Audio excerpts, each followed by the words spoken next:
Good afternoon, my brother. How you doing now? I'm trying to be fine. It's been how long now? The music hasn't changed. The message is still the same. Yeah. And you're growing stronger and stronger. The last time we met was off an offshoot of your interview. It was an offshoot of your interview with the CNN. You were name skips me now. Anthony Borden? Yeah, Anthony Borden show. God rest his soul. You were on the show, and that was, I think it was after that Timeout we did see. But I've watched you perform at the Freedom Park, at the Shrine, Thank you. in Alakija, yeah, and many other places. So, how long have you been in this industry, Dalton? Wow. Well, I've been in this industry since the birth of the moon. Let's say the band was 1999, and ever since we've been trying to fire on. We started gradually, and today we are where we are. But you said the band, that's the Afro Genius band. Yes. How would you tag your music? Well, my music is Afrobeats and nothing short of Afrobeat. The only difference is that we were able to go back to where Fela actually started from. From the folkloric state of Afrobeat.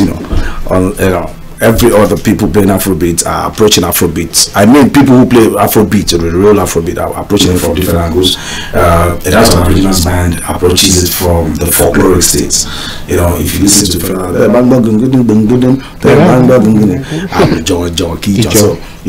we approach it from that angle, and it helps us to really broaden our own horizon.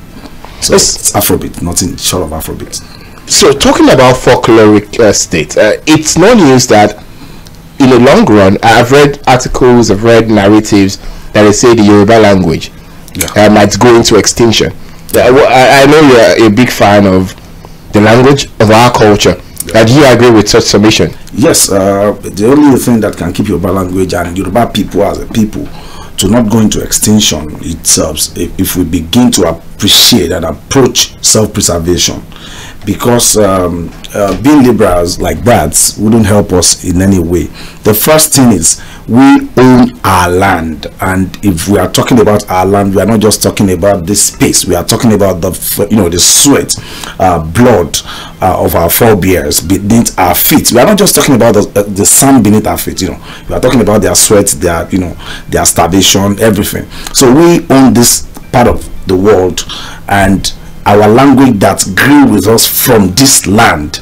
If we lose it, then we are lost. How are we going to lose it? We are going to lose it because we are allowing so many things to happen to us. We are being infiltrated in all ways. When you are in a space, you are supposed to understand that there are certain laws, there are certain customs and tradition that happens around that place. If you do not appreciate those cultures, tradition, norms, and customs, you are going to infiltrate those people anyhow. And if we are infiltrated, we stop speaking our language. For instance, our children can't even speak Yoruba language. In fact, the only saving grace right now for a bit of our language is the art. That's the only saving grace. If it's about our schooling, the kind of system that they create had killed our language from the schools, because they call our language vernacular from the schools. So the only people that remains that keeps us alive from not going into extinctions are just the artists, probably some Yoruba artists who sing. And it's same thing to every other ethnic nations around us, the Igbos, the Hausas, and the rest of them. But I'll be focusing on Afrobeats, which is owned by a Yoruba person, which was created by Fela Anikulapo Kuti. Let's talk about Afrobeat. So we've had arguments about your the origins of Afrobeat, but it's no doubt that one man is renowned for being the one to spread the message across the globe. So let's talk about our original genre. Highlife, for example, is a mixture of Ghanaian and Nigerian music. Highlife itself it's arguable because yes, because from some of the argument that was agreed upon is that Highlife was spread across the coastal lines of West Africa. But you know, I was opportune to travel to Zimbabwe one time, and I met Oliver Mutukuzi. We were discussing, and you know, he played me a song from Zimbabwe. It's exactly like Highlife. And what year was it recorded? You know, it was recorded around the 60s or thereabouts. Yeah, but there's no that they could have been influenced. Yeah, but Zimbabwe is not in West Africa. That's what I'm saying. That if we even agree that, you know, because if Ghana and Nigeria became the biggest of, you know, Highlife exports at that time, you know, from the late from Bobby Benson and all of them, they became the biggest. Just like the kind of the genre that we have right now, that our brothers play right now, like Afrobeats. Yes. I'm even confused with whatever they do, because there's one on piano now, and it's same thing. It's just, you know, it's so funny that they lump up so many artists together on the same genre. For instance, lumping Portable and Whiskey up in a genre and call it Afrobeats. It's so funny. If it is Afrobeat, we understand the fundamentals of Afrobeat.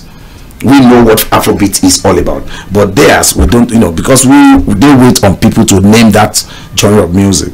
And you know, fella talked about genre naming, you know, genre of music. He called it a nomenclature with which a record label exploits the artist. What it will do is just that it will promote one artist. That artist becomes very big and leaves you and start playing something else. But in the case of Afrobeat, when we're talking from Highlife, the case of Afrobeat is that there are fundamentals. If you go out of those fundamentals, you are not playing Afrobeat, which is not the same with whatever name you mentioned the other time. Afrobeats. Because I don't know how to pronounce it. In Afrobeat, if you go out of the fundamentals, there are things that make up Afrobeat. If you go out of those fundamentals, first and foremost, on minor scales. So it's you know, it's you know, the drums. There are drumming patterns, bass, you know, bass line patterns, piano pattern, horn sessions, and the message is clear. The message in Afrobeat is clear.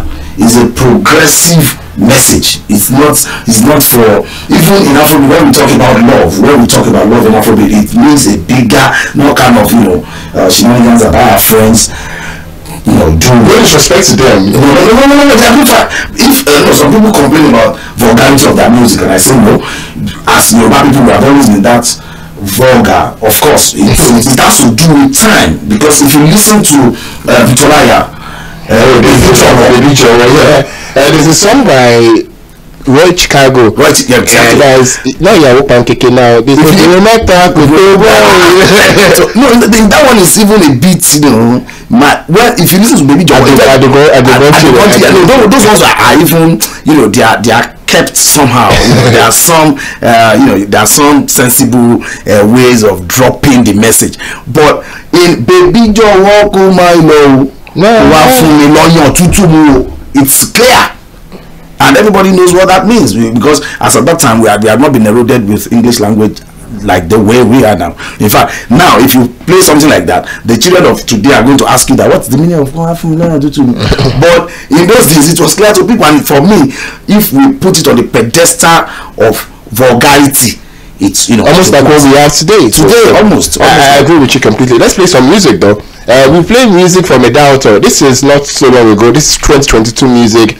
I like the message. So the first time I heard, I think it was sent to me to check out from Deezers, and I checked it. I'm like, wow! And it's been on a repeat on my playlist for a long time. It is titled Oshun. Wow. Oshun has a strong message. It's not primarily Afrobeat, no, because of the other part, and it's folkloric in its state, but it's a great jam anyway. This is a doubter. I believe it's in the studios of Mainland 98.3 FM. My name is J Dan. This is Afro Timeout. Let's listen to some music, come back, and the talk will continue. Thank you.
Frustration. It is renowned, or it's regarded as the first Afrobeat song recorded by Fela.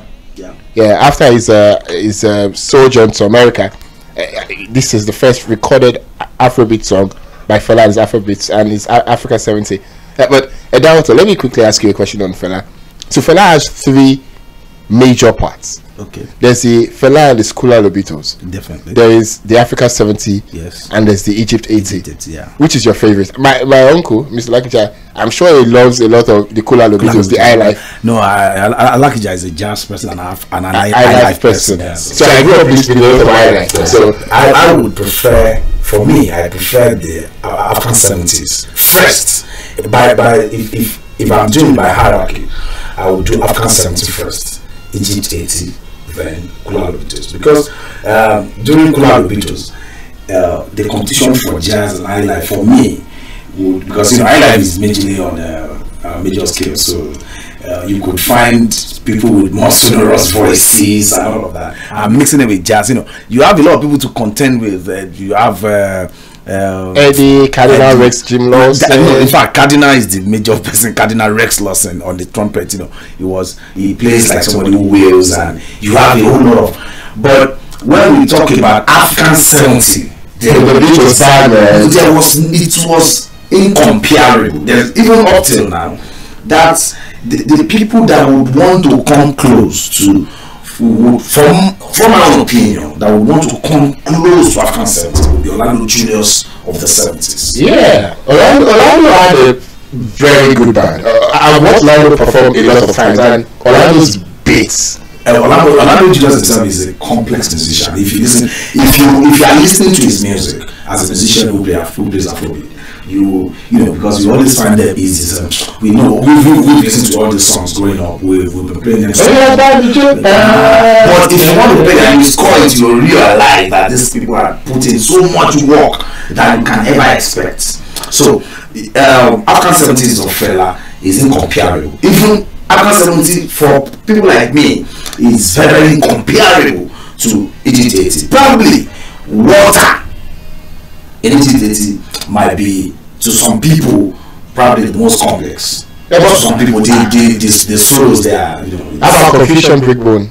Confusion Breakbone.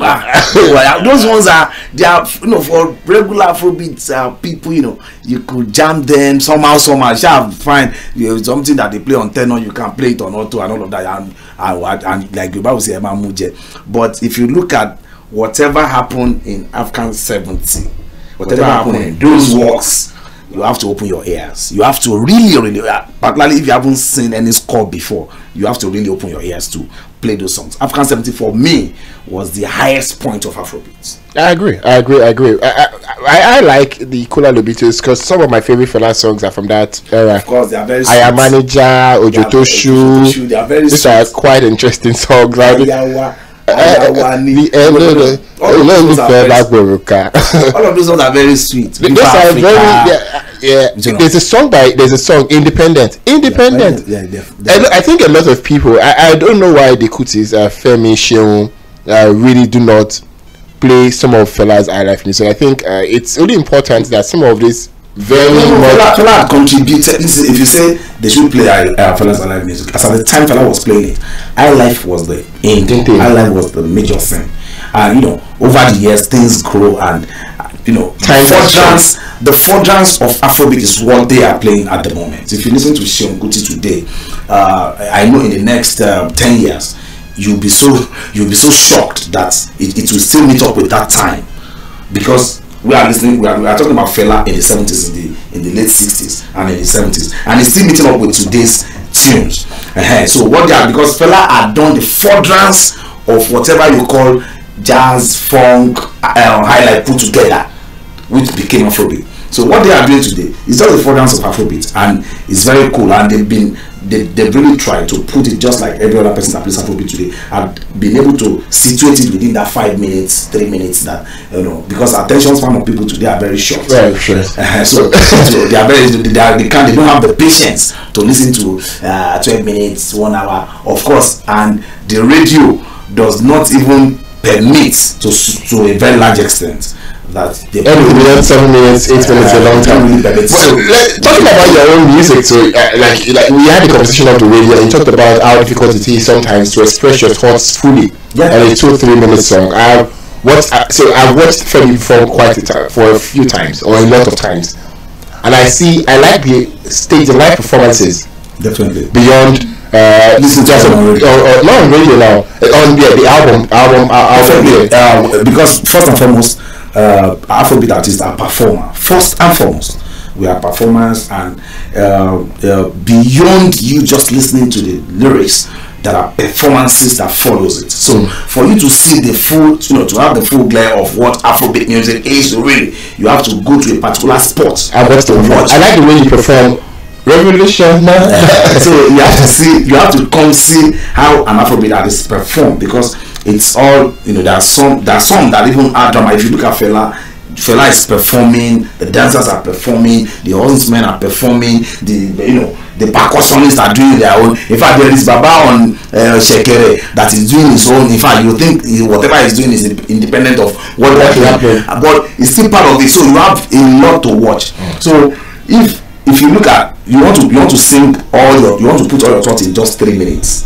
Yeah, it's very difficult. It's very, very difficult. Of course, we would say it's not difficult because now it has become the part of you. Yeah, it's part of us. But we have so many things to say.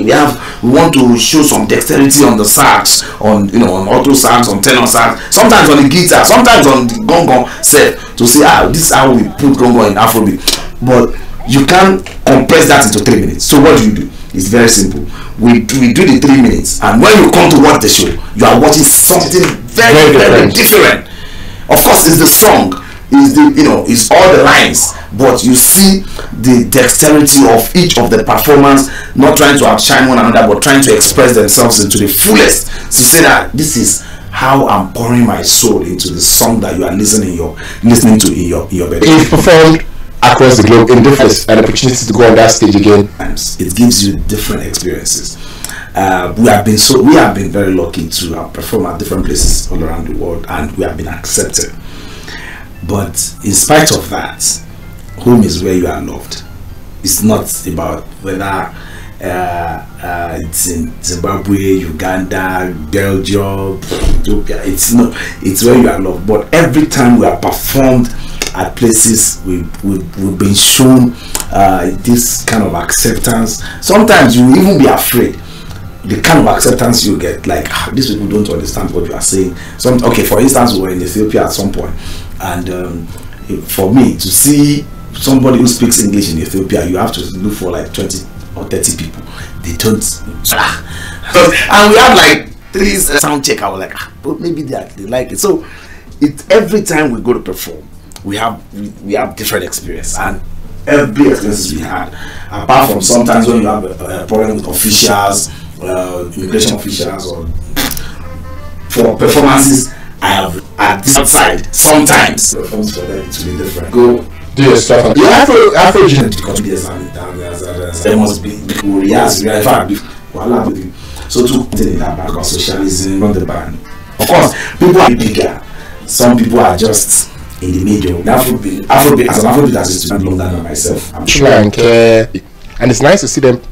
As we went to round up, has done enough for the arts of the internet and social media to expand their frontiers beyond the home front. So they have a look that is not popular music.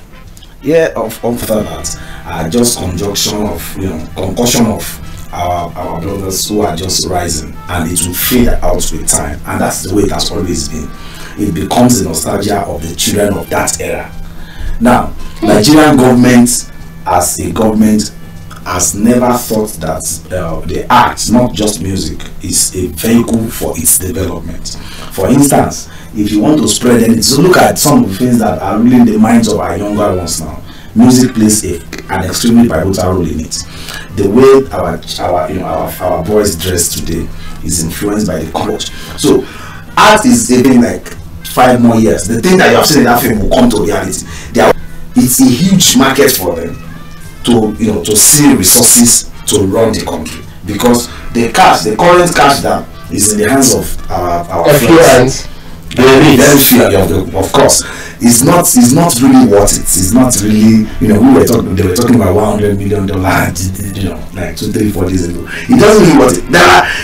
If there are things that government have put in place, particularly electricity, good roads, and simple things, our indigenous music would have thrived amongst our people, and the development of our art will be further and, you know, and faster than the way we are now. Imagine what happened to us around 2000 or 2001. Our music was completely cut off from where we were coming from. They just started something. Some people came from somewhere and started a kind of music, and if not for our radio legislation and all of that, that a bit turned us back. Today you can hear that Ashake, Olamide Abreu, Dekule Gold, all of them are still singing in Yoruba, trying to put you know, American piano South African thing on the song. If not that, we would have been completely lost. We would have been maybe by now our song would have, our music would have been from Trinidad to Tobago. But the government does not, our government and the states and the state of our governance does not in any way support the arts. There's no way it has supported the arts, and it's to our detriment. Before I let you go, final question. What should we be expecting from you? I know a show is 2022. Should we expect an album soon? Yes. I'm sure it has a great video. I was trying to talk to the guy in the live. He said, video, he like him. He liked it. What should we be expecting from you? Yeah, definitely. We released one album in around June or thereabout. It's called Rock On. Yeah. Rock On is on the internet. We never released the physical CDs, but we are also working a new album right now. We're in the studio right now, wanting to release our studio recorded album again. So by in the next 2 months, we'll be releasing another album. Definitely, you are my friend, brother. From way back. Yes, so that's in the studio of Mainland 98.3 FM. My name is Jaydan. It's been fun on Afro Timeout. Someone has been calling. I'm very sorry that I have not picked up the call. Sometimes the conversation is so engaging that a call will break the transmission of the conversation. And maybe some other time when a doubter is back here, he would be here to give 1 or 2 copies of his album. Definitely. And we'll have also a more comprehensive conversation on music, his craft, and the economy in general. He's a man that I can talk to about many things. Culture, tradition, music. It's Leonard. They call him the law. Yes. They call him the law, so you should know what's up. It's about time we call it a date on today's edition of the show. I'll leave you in the hands of, I would have loved to play Ambrose Campbell, Nirin Koye, or maybe SF Olowo Kere's music, but I'll play Revolution now instead, because it's about Phaeton. Okay, I'll play Phaeton instead. Phaeton is a great jam, by the way. It's a doubter also. It is Mainland 98.3 FM. We are the sound of Lagos. Keep your dials locked on. On the other side of 4 o'clock, it's time for Situation Room.